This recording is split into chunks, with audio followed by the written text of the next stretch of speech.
নমস্কাৰ সকলোকে স্বাগতম জনাইছো এছএমইজ স্কুল নামৰ এই চেনেলটিলৈ। কিছুদিন পূৰ্বেই ইউপিএসসি পৰীক্ষাৰ ৰিজাল্ট ঘোষণা হৈছে আৰু বহুতৰ মনত প্ৰশ্ন থাকিব পাৰে যে ইউপিএসসি পৰীক্ষাটোনো কেনেকুৱা, কোনে কোনে এই পৰীক্ষাটো দিব পাৰে, তেনেকুৱা ধৰণৰ বিভিন্ন প্ৰশ্ন থাকিব পাৰে। তেওঁলোকৰ বাবে এই ভিডিঅ'টো বনাইছো। ইয়াত ইউপিএসসি আমি সিলেবাছৰ বিষয়ে ডিসকাস কৰিম। ইউপিএসসি এক্সামটো কেনেকুৱা প্ৰথমে আমি সেইটোও জানিব লাগিব, হয়নে নহয়? আৰু এই ইউপিএসসি এক্সামটো BA, BSc বা BCom যিকোনো গ্ৰেজুৱেশ্যন ডিগ্ৰী এটা হোৱাৰ পিছতে ইয়াৰ কাৰণে এপ্লাই কৰিব পাৰি। এলিজিবিলিটি 21 বছৰ হ'ব লাগে আৰু যিকোনো এটা গ্ৰেজুৱেশ্যনৰ ডিগ্ৰী থাকিব লাগে।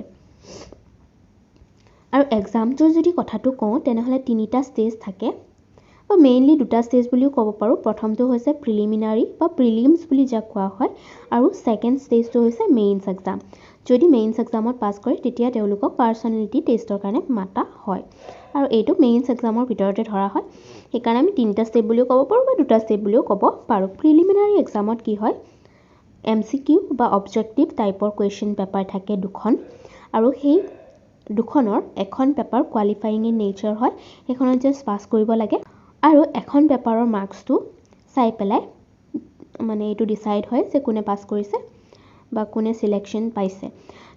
যিয়ে সিলেকশ্যন পাব ফাৰ্ষ্ট ফেজত তেতিয়া তেওঁলোকে মেইনছ এক্সাম লিখিব পাৰিব, আৰু মেইনছ এক্সামটো লিখিবলগীয়া হয়, ৰিটেন হয়, অৰ্থাৎ ছাবজেক্টিভ নেচাৰৰ হয়, আৰু বহুত দীঘলীয়া এনচাৰ ৰাইটিং কৰিব লাগে। তাৰ 9খন পেপাৰ থাকে, আৰু 9খনৰ 2খন পেপাৰ কোৱালিফাইং নেচাৰ হয়। তাৰ ইংলিছ আৰু এছামিজ বা যিকোনো MIL ছাবজেক্ট এটা ল'ব লাগে। এই দুখন পেপাৰ মানে জাষ্ট পাছ কৰিব লাগে, আৰু বাকী পেপাৰবিলাকৰ মাৰ্কছটো কেলকুলেট কৰা হয়, আৰু সেই মাৰ্কছৰ হিচাপত ৰেংকিংটো মানে পাছ বা ফেইলটো ঘোষণা কৰা হয়। এই মেইনছ পৰীক্ষাত যিসকলে পাছ কৰিব, সিলেকশ্যন পাব, তেওঁলোকক পাৰ্চনেলিটি টেষ্টৰ কাৰণে মতা হয়। পাৰ্চনেলিটি টেষ্টত ইণ্টাৰভিউ এটা হয়, আৰু বহুতজন পেনেল এখন বহে, বহুতজন তাত থাকে ইণ্টাৰভিউৱাৰ, আৰু তেওঁলোকৰ লগত মানে ডিছকাশ্যন হয়, আৰু তাৰ ওপৰত নিৰ্ভৰ কৰি মাৰ্কছ দিয়া হয়। মেইনছ এক্সামৰ মাৰ্ক আৰু ইণ্টাৰভিউৰ মাৰ্কটো যোগ হৈ পেলাই টোটেল কৰি মানে মাৰ্কছটো ফাইনেল লিষ্টখন দিয়া হয়। সেই হিচাপতে ৰেংকিংবিলাক আহে। চ' আমি গম পালোঁ এক্সামটো কেনেকুৱা। এতিয়া আমি ডিছকাছ কৰিম ইয়াৰ চিলেবাছৰ বিষয়ে। মই কৈছোঁৱে যে প্ৰিলিমিনাৰী এক্সামটো দুখন পেপাৰ থাকে আৰু অবজেক্টিভ ইন নেচাৰ হয়, MCQ টাইপৰ হয়। প্ৰথম পেপাৰখন হ'ল জেনেৰেল ষ্টাডিজ। তাতে বিভিন্ন ধৰণৰ প্ৰশ্ন হ'ব পাৰে। ইয়াতে মই লিখিছোঁ, তলত উল্লেখ কৰা আছে, তোমালোকে পজ কৰি পেলাই পঢ়ি চাব পাৰিবা। আৰু ছেকেণ্ড পেপাৰখন কোৱালিফাইং ইন নেচাৰ হয়, জাষ্ট পাছ কৰিব লাগে। তাত বিভিন্ন ধৰণৰ এপ্টিটিউড ৰিলেটেড কুৱেশ্যন থাকে, ইংলিছ থাকে, মেথছ থাকে, তেনেকুৱা। তো পেপাৰ 1খন যদি এনেই এজ এ হোল কওঁ আমি, current affairs, history, geography, political, sociology, economics, বিভিন্ন ধৰণৰ কথা তাত, নেশ্যনেল ইণ্টাৰনেশ্যনেল বিভিন্ন কথা তাত প্ৰশ্ন হয়। এনভাইৰনমেণ্ট ৰিলেটেড, ছায়েন্স টেকন'লজি, তো বিভিন্ন ধৰণৰ গভৰ্ণমেণ্ট স্কিমছ হওক বা এনেকুৱা। চ' বহুত ডাইভাৰ্ছ হয় ইয়াৰ চিলেবাছটো প্ৰথমখন পেপাৰৰ। আৰু ছেকেণ্ডখন পেপাৰত বিভিন্ন ধৰণৰ কম্প্ৰিহেনশ্যন, লজিকেল ৰিজনিং, এনালাইটিকেল এবিলিটিৰ কাৰণে বিভিন্ন ধৰণৰ ডিচিশ্যন মেকিং টাইপৰ কুৱেশ্যনছ, এনেকুৱা প্ৰব্লেম চলভিং কুৱেশ্যনছবিলাক দেখা যায়। তাৰপিছত ছেকেণ্ড ষ্টেজত মেইনছত মই ক'লোঁ যে 9খন পেপাৰ থাকে।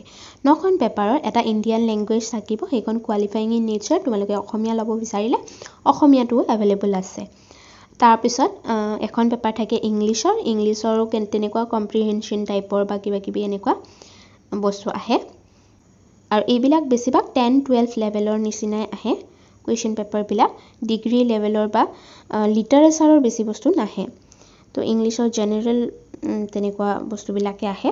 তাৰপিছত আমি যদি পেপাৰবিলাকৰ কথা কওঁ, মেইন পেপাৰবিলাক যিবিলাকৰ মাৰ্কটো যোগ হয়, তাৰ প্ৰথমখন পেপাৰ হৈছে এছে পেপাৰ। ৰচনা লিখিব আহে, 2খন 50 মাৰ্কছৰ হয় পেপাৰখন। আৰু তাৰপিছত ছেকেণ্ড পেপাৰখন আছে GS1 পেপাৰ। GS1 পেপাৰত Indian heritage and culture, history, geography and society, এইকেইটা টপিকৰ ওপৰত তাত কুৱেশ্যন থাকে। থাৰ্ড যিখন পেপাৰ আছে এইখন হৈছে জেনেৰেল ষ্টাডিজ 2 তাত governance constitution polity social justice international relations এইবিলাক টপিক দেখা যায় তাৰপিছত আছে পেপাৰ 4ত GS 3 technology economic development biodiversity environment security and disaster management এইবিলাক টপিক থাকে পেপাৰ 5ত আছে জেনেৰেল ষ্টাডিজ 4 য'ত ইথিক্স ইণ্টিগ্ৰিটি এপ্টিটিউড নামৰ এখন পেপাৰ থাকে তাৰপিছত পেপাৰ 6 আৰু 7 দুখন অপচনেল পেপাৰ থাকে এটা অপচনেল সাবজেক্ট ল'ব লাগে যিকোনো সাবজেক্ট তোমালোকে চুজ কৰিব পাৰা যদিহে তোমালোকে ডিগ্ৰী কৰা সাবজেক্টটো ল'ব বিচাৰা হেতুও ল'ব পাৰা নহলে বেলেগ সাবজেক্ট ল'লেও একো প্ৰবলেম নাই তো ফৰ এক্সাম্পল তুমি হিষ্ট্ৰীত মেজৰ লৈ পঢ়িছা তো তুমি হিষ্ট্ৰীটো অপচনেল হিচাপে ল'ব পাৰা তাৰে দুখন পেপাৰ তোমালোকে এটেম্প কৰিব লাগিব পেপাৰ 6 আৰু পেপাৰ